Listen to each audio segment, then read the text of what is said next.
With Season 2 complete, it would be about a year before Season 3 would come to Netflix. By this time, I learned not only did Digimon actually last for a while, but a new season was in the works called Digimon Fusion.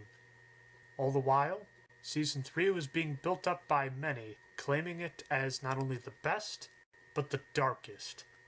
In the meantime, I figured I would rewatch Seasons 1 and 2 until Season 3 would come out. I was in the early stages of rewatching Season 2 again when Season 3 finally dropped. From the first episode alone, I could tell I was in for quite a ride. Though Season 3 is not my personal favorite, I will agree it's one of the best. If you have only 1 month to live and could only choose one season to watch, this would be my recommendation. As such, this is the worst season to introduce newcomers to Digimon. It's pretty hard to top. This masterpiece starts off easy enough. We start in the digital world where an oppressive Digimon is chasing a small, innocent Digimon. Through the fight, this Digimon finds a way to escape into the real world. We zoom into Takato playing the Digimon card game with one of his friends, Kazu. After beating him, Takato finds a mysterious blue card. Unable to see what this card does, he runs it through an analyzer. I never played anything past the first version of the card game, so I really don't know what this device is supposed to be. This causes the device to become corrupt. Takato figures it's best to leave it and come back, as he's running late for school. At school, he draws plans for what his personal Digimon would look like. A large raptor-like Digimon that would be more powerful than Agumon. As a side note, you may notice that the voice of the teacher is Kari from Season 1 and 2. Though Kari did say she wanted to be a teacher at the end of Season 2, there is no connection between the two events. After some time, Takato gives a name to his creature, Gilman. After school, he returns to his cards to find his collection to be pulsating with electricity. In getting the lid off, Takato finds his analyzer morphed into a Digivice. What's important to note is that in this universe, the events of Season 1 and 2 are episodes of a popular TV show, rather than history. As such, Takato knows this thing is a Digivice, but refuses to believe that it's real. That night, he takes it home with him and tries to scan his plans for Gilman through it. The notebook is too thick and gets jammed inside. That night, Takato has a strange dream. He sees a girl with her Digimon in an intense fight. The girl cannot hear Takato, nor can he change the events in the dream. I'm calling this a Christmas Carol logic. During the night, the plans run through the Digivice. The next day, Takato looks at the Digivice and finds there is an egg inside it. While trying to convince his friends Kazu and Kenta that Digimon are real, the egg hatches. After some handling, the Digivice then acts as a compass to point out where the egg is. Through several obstacles, he finds it. Gilman seems ready to eat him when the episode ends. I love the idea that the narrator is Davis this time around. It gives a feeling of an elder recounting these events and comparing it to their own. The next episode begins with Gilman and Takato meeting face to face. Fearing for his life, Takato can't move. Just then, Gilman comes forward and starts sniffing him. He recognizes the scent as the one of his master, and starts acting rather friendly, almost like a small dog. Takato is able to sneak him home, where he goes over the basics. With Gilman being just hatched, he still has a lot to learn not only of the human world, but of himself. Takato starts off easy enough with their names. However, Gilman believes Takato is a Digimon, and refers to him as Takatomon. With this lesson out of the way, the next challenge becomes what to do with Gilman. Takato comes up with the idea of hiding him in a box until he is done with school. This works for about 5 minutes due to Gilman's curiosity. He finds his way to the school and is then quickly driven away. Rumors start circulating about a monster that invaded the school. Takato wonders if it's Gilman, and after some investigation, he finds out it actually was. While moping about the possible loss of his best friend, a kid by the name of Henry overhears him. While talking of Digimon, his pet shows up. This is a quick sidetrack. In this season, the Digidestined are known as Digimon Tamers. To me, this gives more of a relationship of master and slave, rather than friends on equal footing, like in the last two seasons. That's not to say the bond between the Digimon and the Tamers any less, no. It just seems like the title is more misleading. Coming back to the story, Terriermon, with his sense of sarcasm, convinces Takato he is a bad tamer for not being able to keep track of only one Digimon. In tears, Takato looks all over for Gilman when he comes up with a place he could be. With this most joyous reunion, Takato looks for another place to hide Gilman. This is when he is attacked from the girl from his dream the night before. Henry quickly comes in to stop the fight, and this girl realizes that this is just not worth her time, and goes on to find more interesting prey. That evening, Takato finds a nice place for Gilman to stay, sort of a concrete cage. Other than convenient storytelling, I have no idea what this thing is supposed to be used for, unless this is something from an abandoned zoo? I don't know. During this episode, we get a small glimpse of Hypnos, an organization funded by the Japanese government in order to keep Digimon a secret.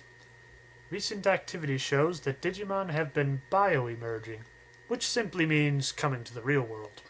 The girl from earlier, Rika, is using these Digimon to get her Digimon, Ranaman, to level up, so to speak. I have to really be sure I say Ranaman instead of Ranaman, since they are not only different Digimon, but from different seasons entirely. Even with these bioemergences, Rika is unable to get Ranaman to digivolve. Next day, Gilman runs off, and due to his savage nature, he is drawn to fight Ranaman once again. Like the fight from earlier, Henry comes in to try to stop it, but with a bit of a twist. Terriermon accidentally gets in the middle of the fight and is nearly destroyed in the crossfire. When Henry goes to check on Terriermon, though, he digivolves into Gargomon. While the power he wields is immense, he cannot control it at all. The fight then shifts to taking down Gargomon before he can do any more damage. Here, Rika not only experiences fear for the first time, but also begins to question, would Ranaman be out of control like this? On the next day, another bioemergence happens inside of an old construction building. This marks Gilman's first real fight, as well as his first time using modify cards. Essentially, they are effects that make Digimon temporarily stronger. Examples would include added strength, speed, ability to fly, or wield powerful weapons. This is all going on while Henry refuses to have Terriermon fight. We go to a flashback explaining the reason. A while back, Henry was given a Digimon video game.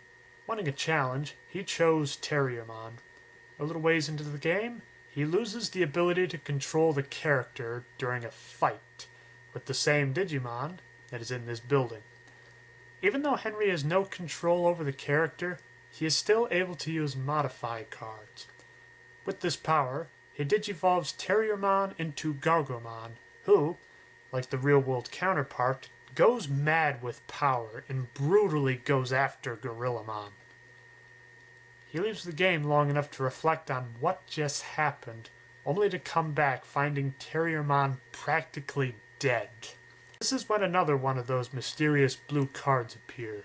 This helps bring Terriermon into the real world, and then transforming his card analyzer into a Digivice. Ever since that day, he's been very protective of Terriermon. Henry comes back to the fight at hand and realizes if he wants to keep Terriermon safe, he's going to have to defeat Gorillamon. With a little help from Gilman, this task is done. 2 episodes later, and we go into Rika'S backstory. Her mother is a professional model, which, while the job pays well, Rika is often left with her grandmother. I never thought about it before, but I kind of wonder what happened to the father. Anyways, Rika picks up the Digimon card game, and was really good at it, even earning the title the Digimon Queen. After winning a championship, she is invaded by several Digimon that would love her to be their tamer. Rika cries out. She only wants the strongest. All the other Digimon depart, with Ranaman being the only one remaining. From there, she seeks to conquer real Digimon, as she did in the card game. The relationship between the two can be best described as a working relationship. They know they want to do great work together, but each is using the other to get what they want. On a personal level, Ranaman acts as a protector, while Rika acts as a slave driver. In this early time, Rika would occasionally show some compassion for Ranaman, granting her the power to digivolve. However, it would take time before they would get to form a deeper bond. After Ranaman digivolves to Cubimon, which if you look closely has 9 tails, we dive more into the story of Hypnos and its head, Yamaki. He receives a call from several higher-ups, wondering about the strange activity going on lately. In addition to the bioemerges, a new anomaly has appeared, one which appears to be taking Gilman away from the real world. With Yamaki's higher-ups wanting results, he uploads a program to Hypnos called Yugoth. Here's another talking point. I've heard a lot of people say that this season was either inspired by Hp Lovecraft horror, or that there are a lot of references to Hp Lovecraft. If this is the latter, this is one of them. If it's the former, I can see that too in The D Reaper, but we'll get to that in good time. I don't know much about Hp Lovecraft, but my understanding is that most of his horror comes from a being that's either omnipresent or whose physical form is so terrifying that no one can accurately describe it. Anyways, this Yugoth program was built to destroy this anomaly, which still has Gilman inside. The Tamers, can't use the term Digidestined in this season, are successful in getting him out just in time.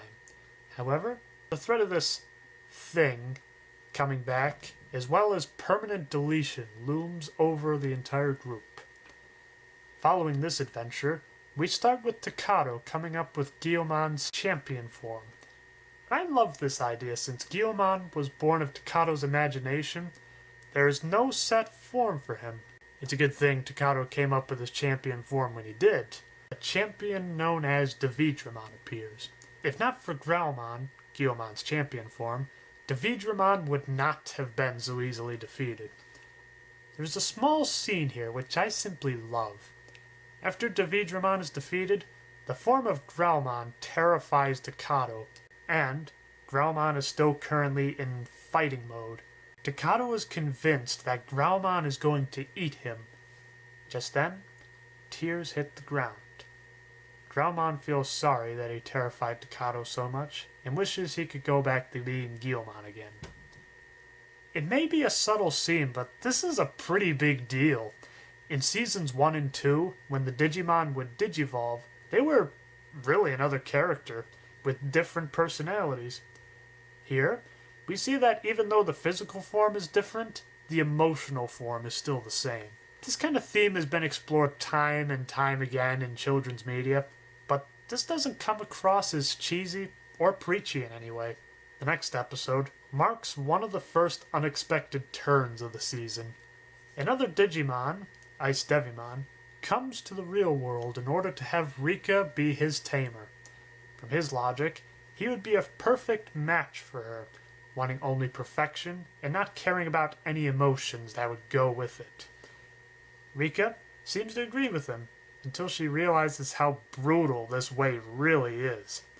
In a strange way, Ice Devimon proves that Rika is not like this at all.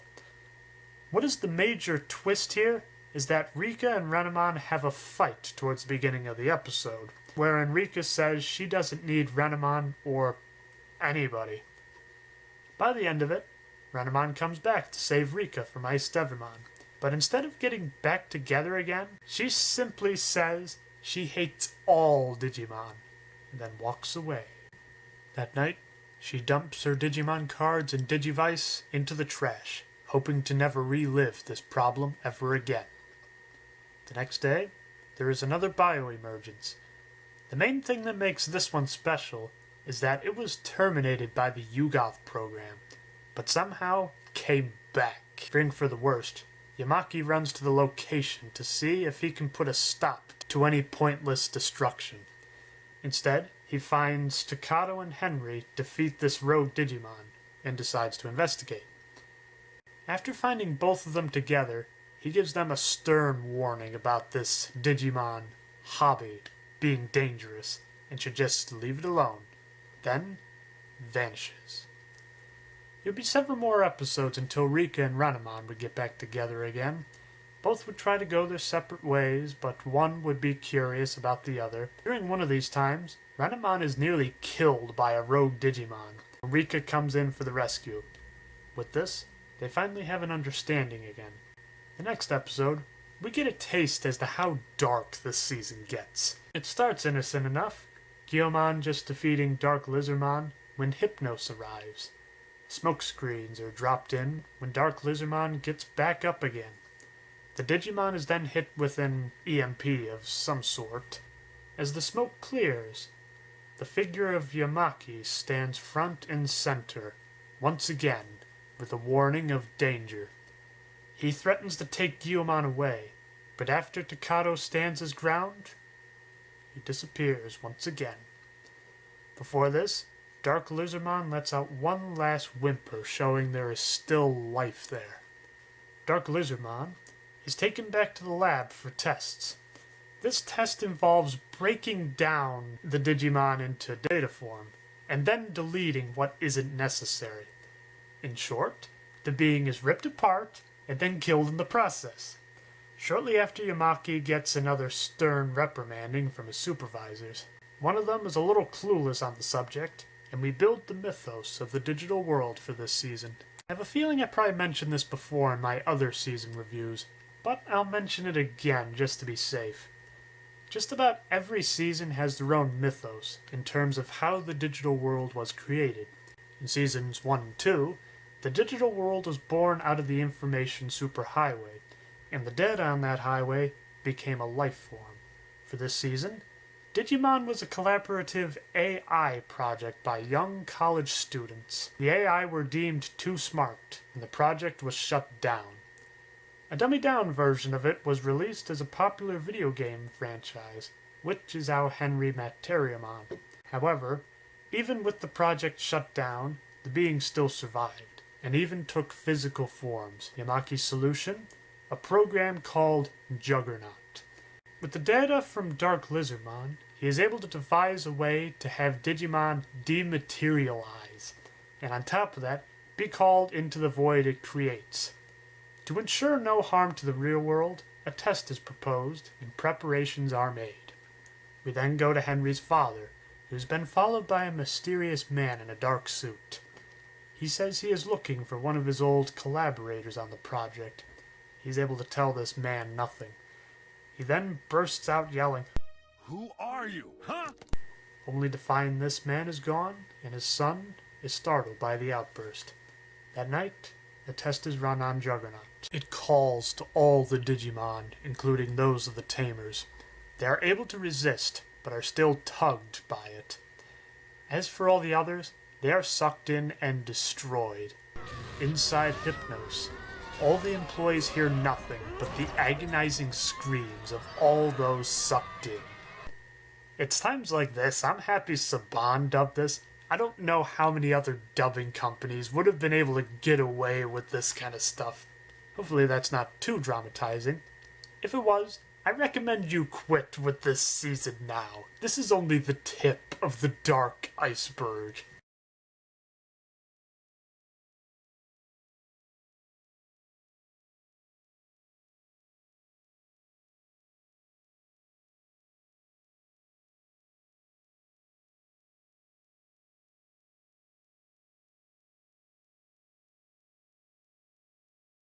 Quick side note, when I picked up Digimon the movie, I also picked up another VHS tape, which was a collection of episodes from this season. And this is where the tape begins. After, I would guess, 20 Digimon have been eaten, another comes through from the other side of the program. Yamaki at this point is stunned. Not only did his flawless program fail, but he opened a gate from the digital world to the real world. This gives Takato the opportunity to try to stop this, with Rika and Henry quickly joining in. The plan is to have Ranaman go in first, and through the Digivice, see what is up there. After some looking, the Digimon reveals itself, but there is no information on it. First, Ranaman digivolves to Cubimon, but is unsuccessful. Then Gargomon, with the same result. On the way down, Terriermon is able to give the group some useful information. This Digimon circles around right before it attacks. That is when Growlmon can strike. It seems like Growlmon has got him, when this Digimon takes a bite into Growlmon. For a moment, Takato feels this pain, and then passes out. In what I guess is another dimension, Takato meets Growlmon. However, most of him is missing. Growlmon says he wants a second chance, but needs Takato's help. After some deep thought, he says yes, and reaches out to Growlmon, only to awaken to squeezing Calamon's hand. I haven't mentioned this guy before, have I?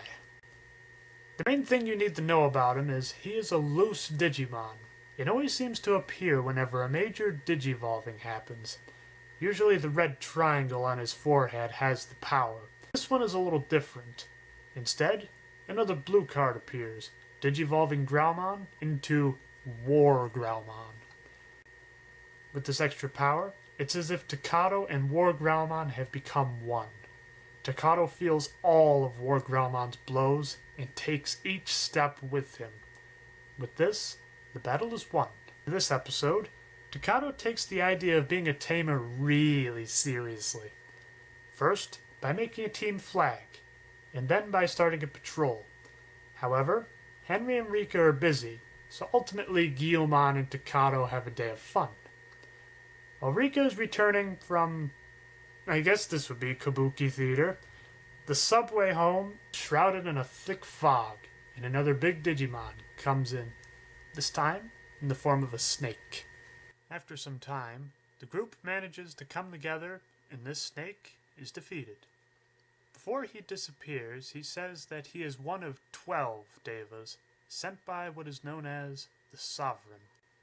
The next episode, the Deva comes in the form of... All right, big chicken? After that, we get a brief glimpse of one of the Digimon monster makers.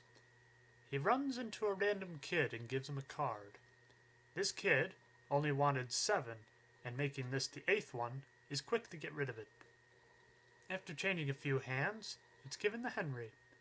Terriermon then suggests, why not swipe it? The card seems to jam in the Digivice, but after a few tries, morphs into another blue card. Curious about it, he asks his father to take a look at it. He hooks up some sort of scanner. I guess it's a card reader. Can't really imagine a floppy or a CD fitting in one of those. In scanning it, the father notices something shocking, but remains standoffish to Henry. The question then comes, where did this card come from? The gang then follows the chain of traders until they meet the original. The kid couldn't give much in detail as to who gave him the card. The only feature he could spot was a yellow jacket. Tao Wong, Henry's father, starts to have a flashback while doing Tai Chi, I believe. The Digimon project was successful, but then all of a sudden was shut down. Since that day, he never thought he would ever see code from it again. What Tao really saw was the signature left by Shibumi, the most elusive of any of the project members. 2 more Devas appear, Pajramon and Vajramon. The fight is split into 2, Ranaman taking Vajramon and Gargomon taking Pajramon. With Ranaman's portion, there appears to be a mutual respect between the two, even though they both have different ideologies. The other portion appears to be ending quickly with Gargomon being turned to stone. Henry then tries the new blue card, which digivolves Gargomon into Rabbitmon, which you may remember from the Digimon movie. However, he's less gold in this one. With this power, Rabbitmon is able to destroy both of them, or at least Pajramon. Somehow, Vajramon comes back. He wants to talk with Ranaman, and after some resisting, Rika lets her go. The next episode, I think, has a fun perspective change. There's a section where one of the workers of Hypnos, Riley, going through an ordinary day, wanting to have a life, but consistently having to go back into work for emergencies. While she's walking through the streets, there's a bit of dramatic irony. Chasing after all these wild ones seems like such a waste. Even when we find them, there's hardly anything we can do about them. All this money spent on a top-secret organization, and still, the only ones who have any success against the anomalies are those kids. I wonder who they are. It's short, but this is a perspective that isn't ordinarily explored in other media. Anyways, the conversation between Ranaman and Vajramon starts off with him trying to convince Ranaman that humans are not needed. This does not work on Ranaman, and the conversation turns deadly. I can kind of relate to that. Even with the combined might of all the Digimon together, Vajramon is a force to be reckoned with. When everything seems over, another blue card appears. With it, Kyubimon digivolves into Taomon. Whether Taoism had an influence on the design, I really have no idea. With this new form in hand, Vajramon is defeated, for real this time. After the fight, we get some insight into why Ranaman left. Turns out, she was just getting information on the Sovereign, and had no plans of converting. Next day, Henry goes to his sensei for some sort of martial arts. Kung Fu, maybe? The sensei sees that Henry's mind is somewhere else, and decides to take a break. This seems pretty similar to how Cody's grandfather was in Season 2. Anyway, Henry tells his sensei about the Devas. He starts by bringing up the idea that they are evil monsters. But the sensei says that they may actually be good. The story, according to Sanskrit, is that 12 Devas joined together to defeat Tesoro and prevented him from coming to the real world. I never read Sanskrit, so I'm not really sure if there's any translation or value in there. To this, Henry is shocked in hearing the idea that they may be good. His sensei brings up another opinion. Those that were on the side of Isoro thought of the Devas as being evil, and it's all a matter of perspective. This is a rather unique twist. For the first time, we start to question, is what the Tamers fighting for really for the better? Like Calamon, there is another character I forgot to mention, Impmon. For the most part, he is a drifter causing trouble whenever he gets bored, or acting impish. From bits and pieces, we gather that he was a Digimon of two selfish children who nearly tore him in half under one such time. This is why he is on the street. His one desire is power, and he is convinced he can get this without the help of humans. Do I bring this up? Later on, another Deva comes, this time in the form of a horse. Impmon challenges him to a fight and is nearly killed for it. While Indramon is about to land the final blow, another experiment from Juggernaut takes effect, causing Indramon to be paralyzed. Before the program is fully up and running, the system shuts down. With this, Indramon appears to self-destruct. Meanwhile, Henry's father, Tao, has been invited to Hypnos. At first, it appears to be a lecture. Instead, he gets a tour of the facility and a reunion with the other monster makers. There is one exception, Shibumi, who seems to elude everybody's grasp. The plan is to find some way to get the Digimon problem under control. Indramon comes back for one last battle, and after a fake card by Kazu, Growlmon digivolves to War Growlmon and quickly ends him. For the next episode, we focus on Jerry, a girl in Takado's class who was the first one to meet Gilman. She's been interested in Digimon, but only in this episode we see how much. See, she has a large pile of cards, as well as a wish to be a tamer as well. She comes up with the idea that Calamon is her Digimon, and attempts to use him to defeat another Deva, this time in the form of a rat. The fight does not go well when Leomon shows up. He is able to fend off the Deva, but at a cost. Now Jerry believes Leomon is her Digimon. Naturally, he runs away from her grasp and is caught by Takato and Gilman. It would appear that Leomon was attacking Calamon, so Takato orders a fight.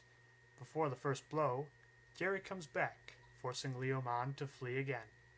Kupiramon, boy these Devas have some complicated names, comes back for another fight. Here, Jerry is disillusioned about Leomon.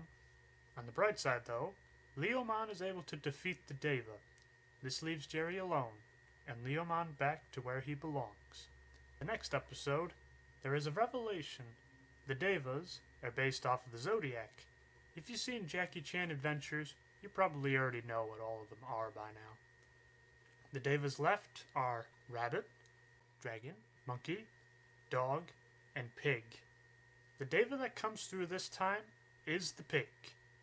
Unlike the other Devas, this one is huge and leaves a gigantic trail of destruction wherever it goes. I like the idea that this is treated like a real thing.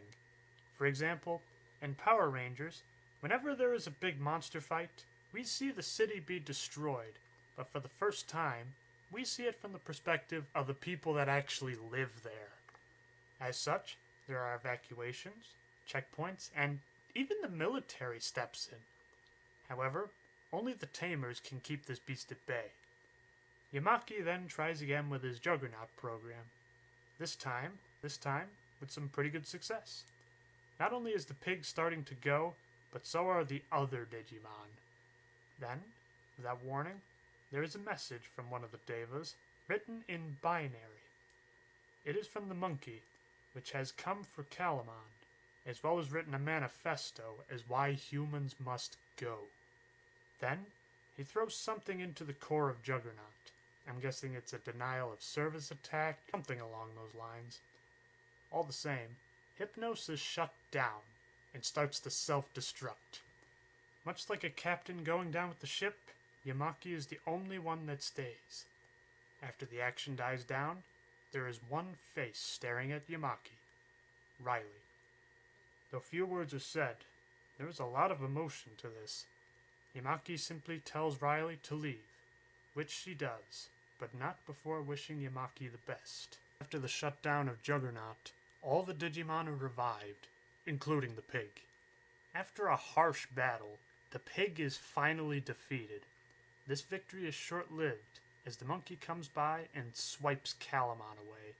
When Leomon comes back to try to stop him, the monkey lays a powerful blow, sending Leomon to the ground. As Jerry rushes in to save him, a Digivice appears before her. Turns out, she was right all along. The episode ends on a really somber tone. This is no longer a game, but a life or death choice. True, people didn't die from this, but who's to say the next Deva won't do worse? The first step is getting Calamon back from the Devas. They don't know what purpose he has, but it's probably not good. The next episode is not only a tearful reunion between the Tamers and their families, but at the same time, a frantic search for a way into the digital world. One of the things I love about this episode is how each Tamer reveals the Digimon to their families. For Henry's dad, he already knew about Terriermon from an earlier encounter. With Rika's grandmother, Ranaman is discovered by accident, but at the same time, she had a feeling Rika had a guardian angel. Only then, she knew the form of it, and was grateful for keeping Rika safe all this time. Takato has to be my favorite. He goes for the direct approach. He simply just walks up to his parents with Gilman and explains everything. After this explanation, the mother is scared to death of what is going to happen, when the father dramatically leaves the room. He gets to work making Gilman bread as a way to ensure Takato's safe return.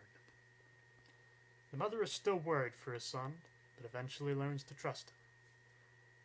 We then see a disgruntled Yamaki, still disturbed that his Juggernaut program ended Hypnos. I have a quick side note for this. I'm not sure if this was ever explicitly said in the original, but I think that Yamaki was a chain smoker. There are a few reasons for this theory, the more minor being his raspy voice. I cannot allow this obscenity to continue. There is simply too much at stake. Which is a trait of some smokers. My second reason is the lighter he always carries around. With this perspective, it seems with him opening it, he's saying, "I need a cigarette," then quickly closes it, since he knows it's not good for him. You may also notice that this opening and closing gets more intense when the situation gets really bad. My final reason is when you see him at his apartment, in this state, he has given up, and you can just see mountains of cigarette butts in his ashtray. Once again, it's just a theory, but if anybody has seen the original, can you tell me if this was intended? In this state, he is visited by his most valued employee, Riley. She has come to talk some sense into him, but he just wants to sit there. Then, there's a spark. He starts pulling up data on the Tamers and their Digimon. We later see him at the end of the episode not only offer a communicator to the Tamers, but also encouragement for their journey. I'm getting a little ahead of myself. The portal to the digital world is found right under Gilman'S cage. Shortly after, the kids leave a message for their teacher that they will be going away. The teacher is disturbed to hear this and tries to confront them. However, this is in vain, as they still end up going anyways, but give her all the respect as a teacher as they can. The next stop is the digital world. In addition to the Tamers, we also see Kazu and Kenta. The digital world is rather different than what we've seen thus far. For the most part, the only law here is the law of the jungle. The strong survive, while the weak are the strong's dinner. This version is also a lot more unstable. Night kind of just swallows up the whole world for a few hours, until the sun swallows it up. In addition to this, there are data streams that run rampant. If caught in one, you are sent to another section of the digital world. While chasing a possible lead to Calamon, the data stream separates Kazu, Kenta, and Rika from the rest of the search party. Where they go, I find to be a rather odd inclusion. Digimon and Babamon. They have a rather odd relationship, to say the least, that I could not see Pokemon ever getting away with. You get the sense that they love each other, but at the same time they enjoy dueling each other? It's about as literal as a love-hate relationship as you can get. While this is going on, the other half finds themselves in an abandoned village, where they are greeted by a possessed motorcycle. After causing some damage, the bike rides away. This reveals that the village is not abandoned, but inhabited by Chichidarumon, essentially Frigimon if he was made out of mud. They thank them heartily when the bike comes back for more. We find that it was being driven by Metal Coromon, who was unable to control his actions while on said motorcycle. The problem comes in the fact that Gilman has taken his place, and now he's the possessed maniac. This reminds Jerry of a story known as the Red Shoes. This is like the story of the Moth and the Bat from Season 2. I have never heard this story before, or after this series. Essentially, whoever wore the red shoes would be an incredible dancer, but would keep dancing a little faster each time, until they just dropped dead. Luckily, Leomon comes in and is able to remove Guilmon from the bike without being possessed himself. Then, a new rider appears. This one is different though, since he can control the bike. With this power, he rides away. The next episode goes back to Kazu, Kenta, and Rika. When trying to find the others, they are sucked up again by another data stream. This time, into a world of clocks, one of which they find has a stuck second hand. In fixing it, all the gears stop moving, and a Digimon known as Magidramon appears. Ranaman attempts to fight him, but ends up being defeated. When Magidramon is about to deliver the final blow, Cyberdramon shows up, nearly defeating Magidramon. However, a voice comes from the distance saying, "Back off."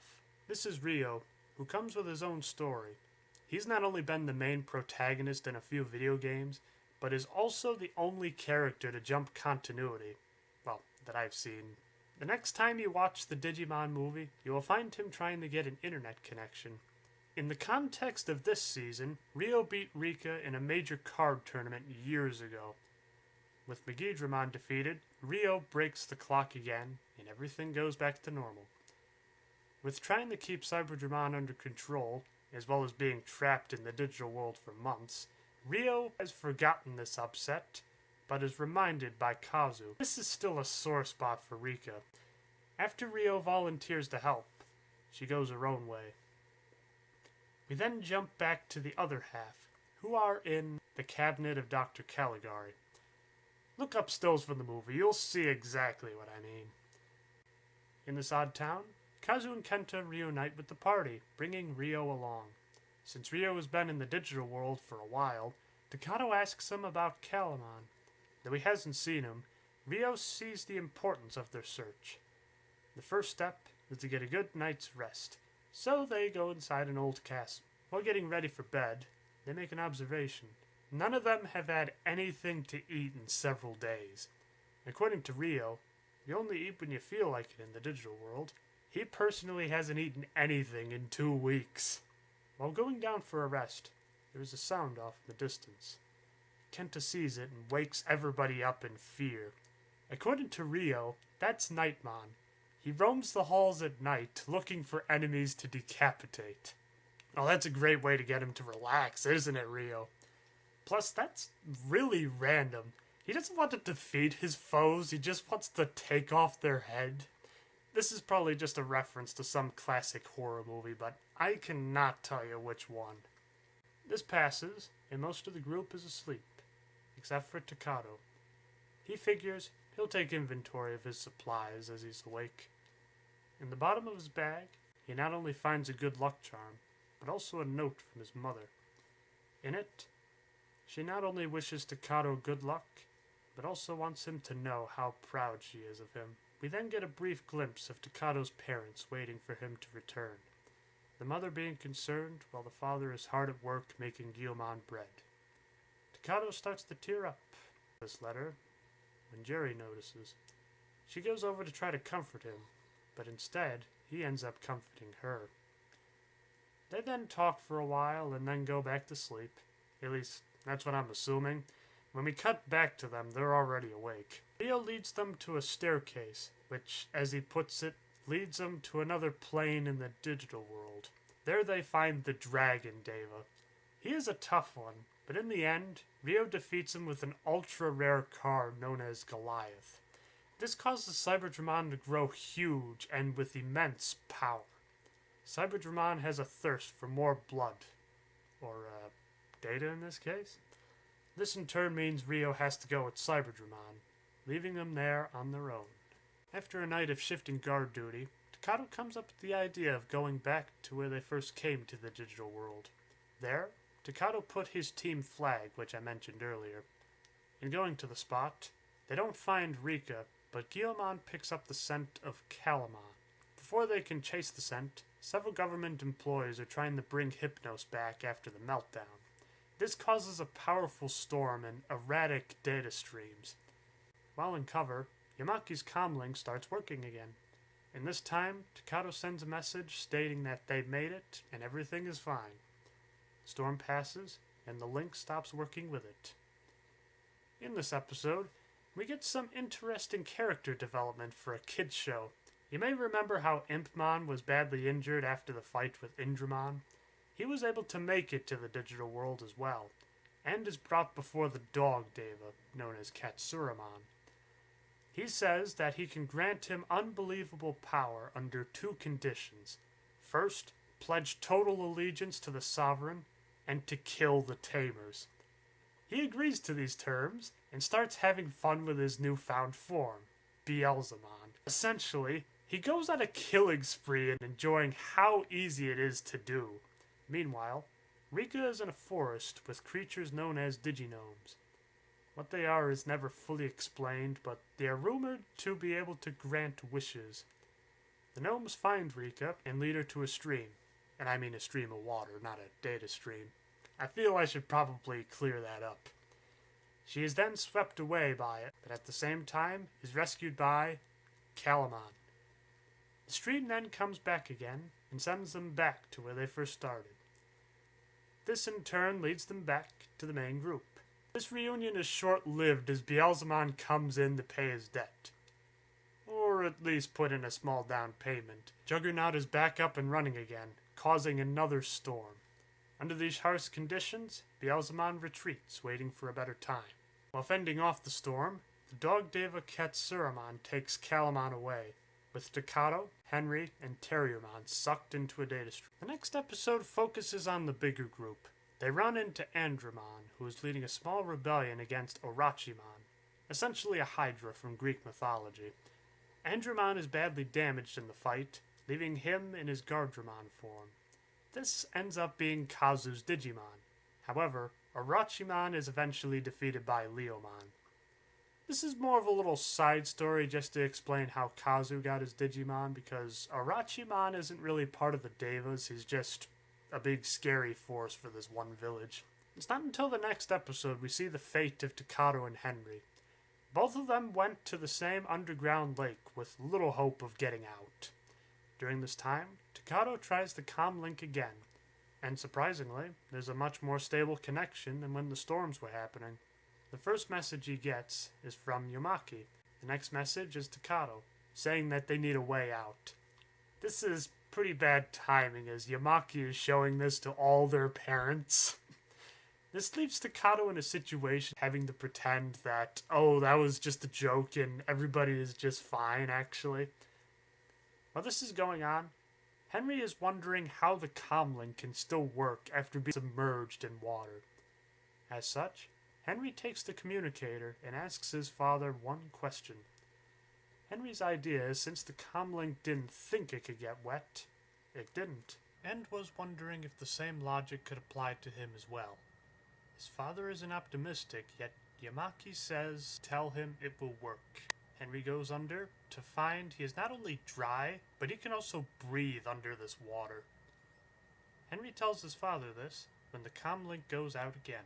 With this newfound knowledge, they are able to swim their way to what appears to be an abandoned library. There they find Shibumi. He is inside what appears to be a lecture hall with a huge digivice overhead. He appears to be going in and out of this reality, giving him a phantom-like quality. He explains to them the nature of the digivice. He calls them arcs, whose purpose is to transport data. There is also a lot more explanation here, as well as some really deep philosophy. Along the way, he explains to them how to get back to the real world. It would seem the digital world is separated into levels, much like how a skyscraper is separated into floors. In order for them to get out, they have to go to the top, which happens to be the home of the Sovereign. Before sending them in the big digivice/arc, he warns them that the Sovereign are trying to bring on the digivolving process in order to protect them from something. The next episode is a rather curious development. Somehow Henry's little sister Susie was able to see the arc in the real world. She has always had a thing for Terriermon, and then gets sucked into the digital world to see him. Instead of going to the arc, though, Susie finds herself at the Sovereign's front gate, being guarded by Antilamon, who you may also recognize from Digimon the movie. It would seem that she guilts Antilamon into playing with her. At first, she resists, but comes around to like her.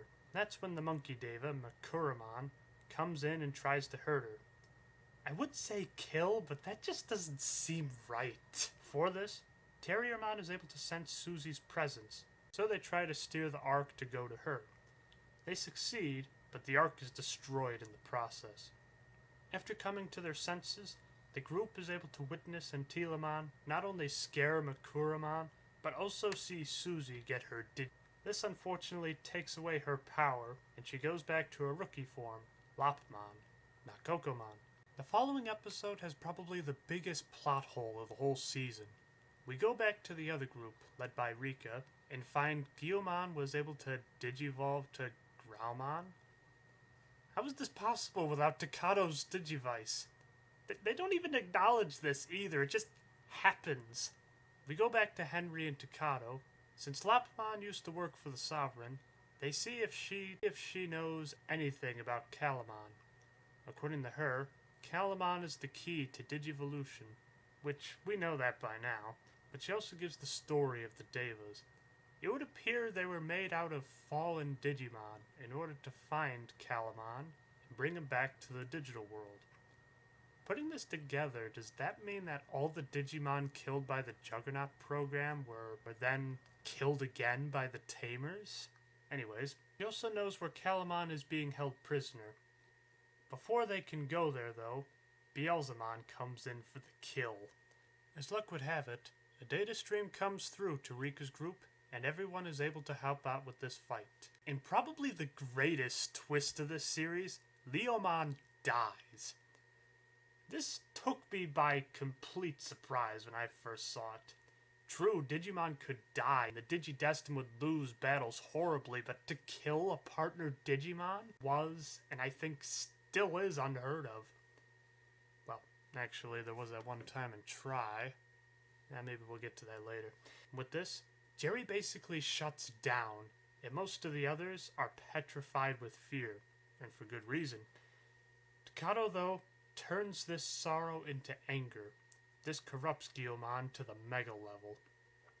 Not only is this thing a nightmare to look at, but it fights with no pity or remorse.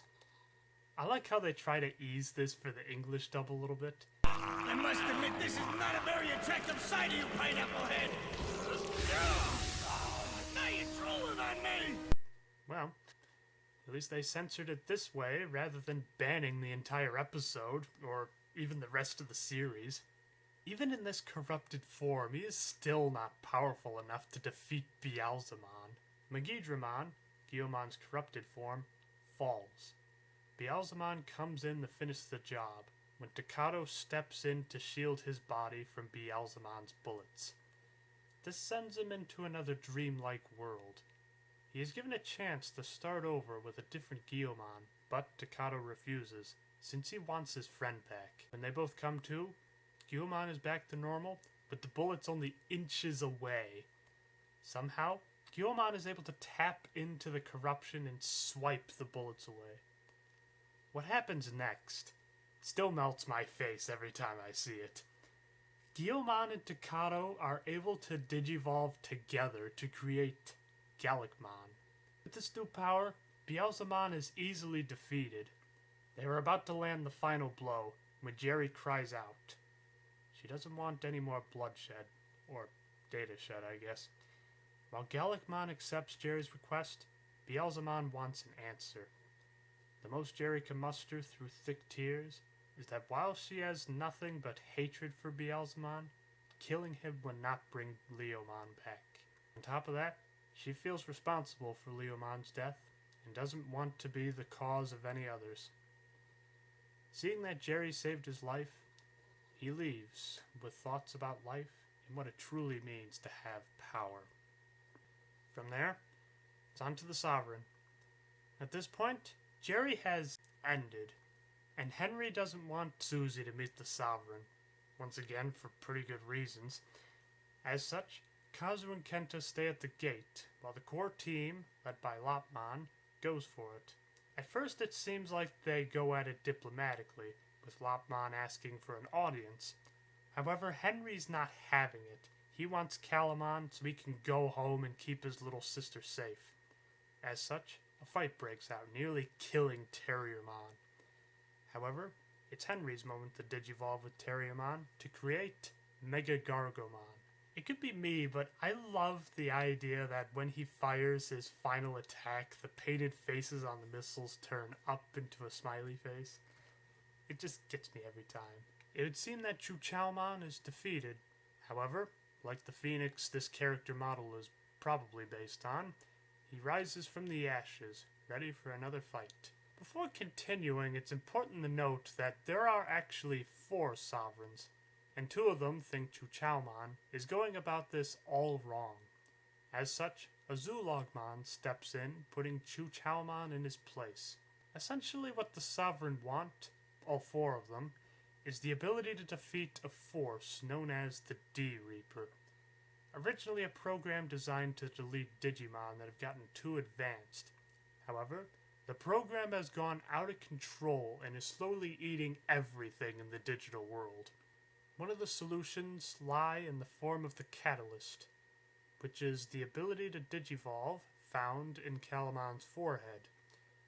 They are able to remove this power and have Calamon still live as a Digimon. This seems to make the D-Reaper double its efforts and start swallowing up more of the digital world. Before this, the monster team, and what's left of Hypnos, were assigned to get the kids back home. They created another sort of arc, and finished it just as the D-Reaper starts its rampage. Before the arc arrives, Ranaman and Rika search for Impmon. Even though he has done some rotten things, they don't want to leave him there to die. The arc arrives, and Ranaman is nowhere to be found. Reluctantly, everybody gets on board, hoping they will at least make it back before they start moving. This doesn't happen, so Takato and the others start pleading that the arc slow down. In a stunning turn of events, it does. With this, everybody gets on board safely, where we reveal Kenta's Digimon, Marine Angemon. While this one is small, it's not only a mega, but it helps out a lot later on. The arc is transported to a park in the real world. At this point, Jerry is possessed by the D-Reaper. Being in a world it's unfamiliar with, the body does not speak. Everyone seems to chalk it up to the traumatic experience she went through. When you watch the season a second time, you start to pick up on little clues. It is trying to gather as much raw data about this world that it can. The first word she speaks is the nutrition label on a snack pack for the ride home. Later on, there's a particularly disturbing scene that seems to stick with a lot of people. Jerry's little brother trips and starts crying, leaving the mother to come in and comfort him. In seeing this, Jerry tries to replicate the situation. She throws his brother to the ground and tries to comfort him the same way. The D-Reaper is a machine, though, thus saying these words in a harsh robotic language that just disturbs everyone. Well, that was a bit of a ramble. So then, all the kids make it back safely, only to find that the D-Reaper has come to the real world. Since the world is different, the form it takes is just as different. This entity can make its own soldiers, far more powerful than most Digimon the Tamers have faced at this point. As such, they need to get to the Mega level. However, they are in the real world, making this impossible. Enter Alice, the daughter of one of the monster makers. Her sole purpose was to bring her Digimon to the Tamers. He has the power to have them go to the Mega level, but at the cost of his own life force. Many speculate because of the way she is dressed and the idea that she never shows up again to the fact that she is a ghost. If that is the case, it's either said in the original Japanese version, or it's just a fan theory. After some time, the D-Reaper starts to gain its own form. This is revealed to Takato after somehow getting inside the chaos. Before we go into my favorite scene of the season, if not the entire series, we need to discuss Impmon.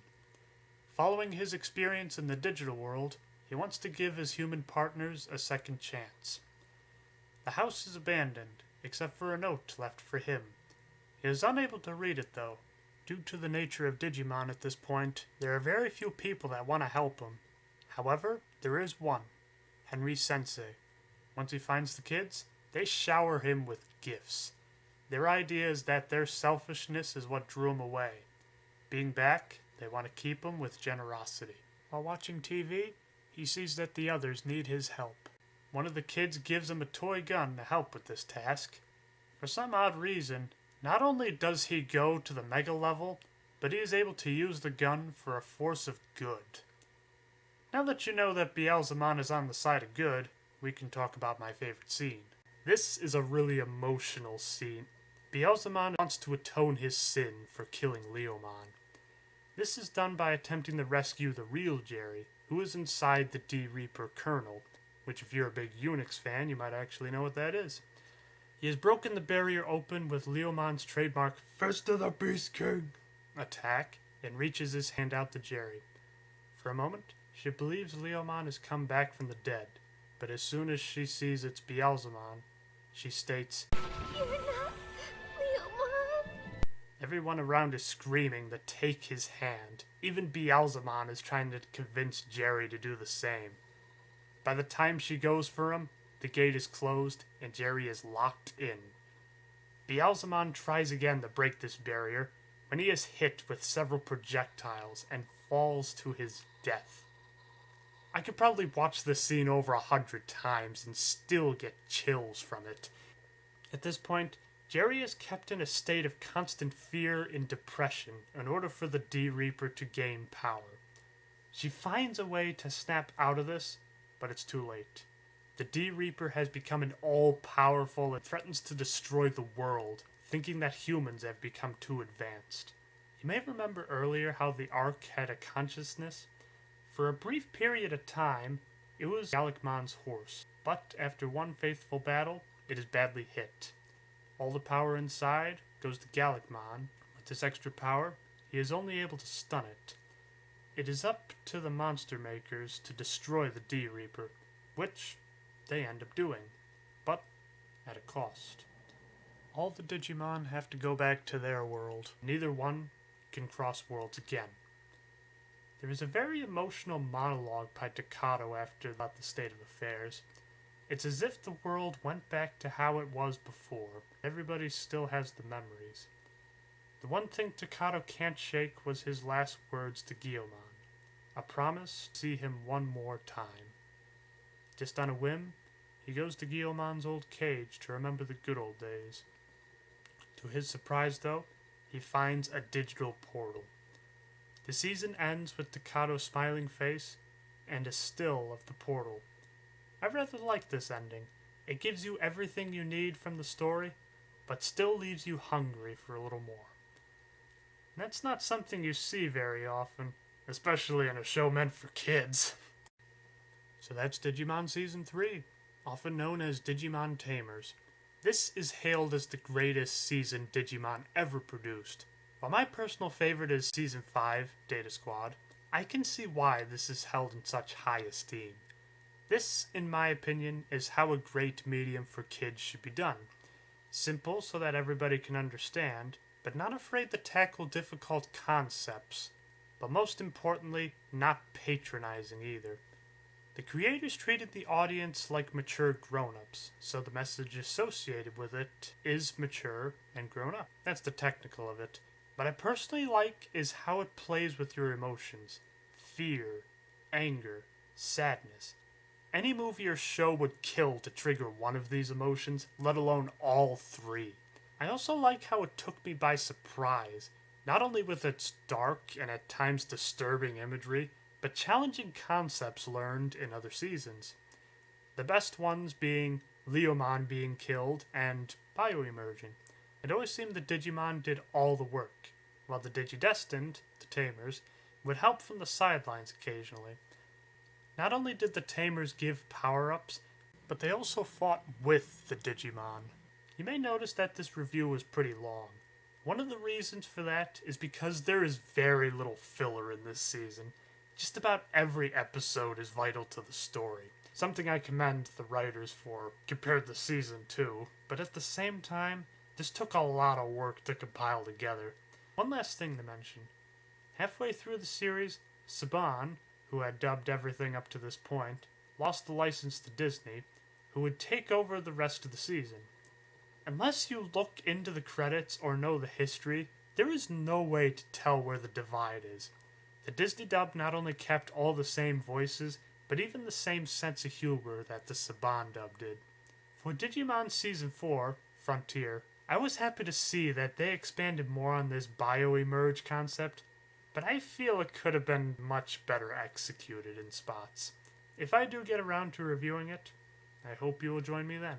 But until that time, keep having fun.